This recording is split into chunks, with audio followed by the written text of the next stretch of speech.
લોકસભાની ચૂંટણીમાં નવસારીથી કોંગ્રેસ ઉમેદવાર રહી ચૂકેલા મકસૂદ મિર્ઝાને પક્ષમાંથી કરાયા સસ્પેન્ડ. પક્ષની છબી અને પ્રતિષ્ઠાને હાનિ પહોંચાડે તેવા સોશિયલ મીડિયામાં લખેલા લખાણોને લઈ પ્રદેશ કોંગ્રેસ શિસ્ત સમિતિના ચેરમેન નટવસિંહ મહિડાએ મકસૂદ મિર્ઝાને પક્ષના પ્રાથમિક સભ્ય પદેથી તાત્કાલિક સસ્પેન્ડ કરી દીધા છે.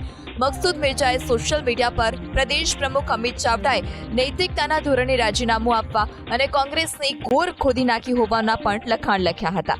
આટલું જ નહીં, ટિકિટ વહેંચણી, બિનહરીફ બેઠકો, ચૂંટણી પ્રચાર સહિતના અલગ અલગ સ્તર પર શહેર અને જિલ્લાના નેતૃત્વને જવાબદાર ઠેરવતું હોય તેવું પ્રદેશ નેતૃત્વ શું તમાશો જોવા બેસી રહ્યું છે તેમ લખીને મકસૂદ મિર્ઝાએ વ્યથા ઠાલવી હતી.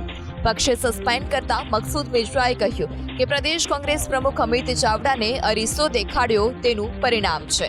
સ્થાનિક સ્વરાજ્યની ચૂંટણીમાં મળેલી હારની નૈતિક જવાબદારી સ્વીકારીને અમિત ચાવડાએ રાજીનામું આપી દેવું જોઈએ. તમે જુઓ, સુરતમાં 117 માંથી 95 ઉમેદવારની ડિપોઝિટ જતી રહી છે.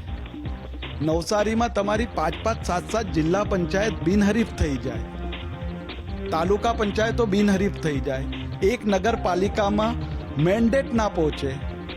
અને અમારે એ જિમ્મેદારી કોની? આખેર તો કોઈની જિમ્મેદારી હોવી જોઈએ ને. અને જો એ જિમ્મેદારી અમે લોકો બતાવીએ અને જો એનો સીધો સસ્પેન્ડથી આપતા હોય તો પાર્ટીનું સર્વમાન્ય છે, પાર્ટીનું ડિસિઝન.